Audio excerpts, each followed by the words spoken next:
J'ai vécu pendant 2 ans, on va dire, avec mon nom juif, avec mes cheveux à l'air.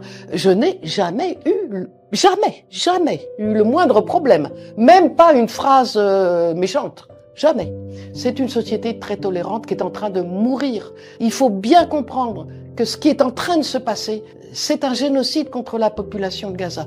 J'ai passé beaucoup de temps à Gaza, probablement si je somme tout 2 années. La société à Gaza était extrêmement ouverte, avec un grand éventail de positions politiques.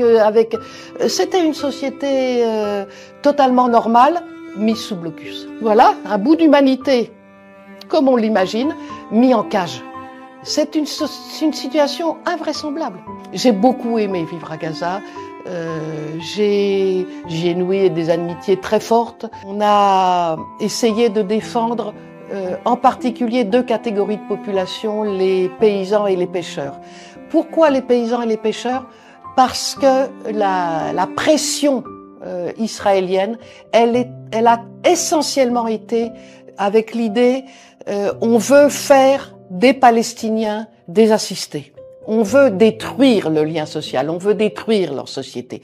Comme l'armée israélienne tirait sur les paysans au travail, on avait décidé de s'identifier avec des gilets et de se mettre en face de la barrière de séparation, les mains en l'air, en disant, voilà, on fait bouclier, laissez les paysans travailler.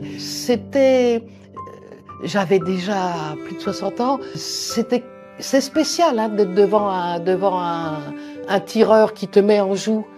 Les dirigeants israéliens parlent des Palestiniens comme étant des animaux. Ils disent qu'il faut les éradiquer jusqu'au dernier. Enfin, voilà, on a passé un pas dans l'impudence et dans l'idée que c'est normal de vouloir effacer une population de la surface de la Terre. C'est vraiment quelque chose de nouveau. Il faut que les peuples du monde bougent.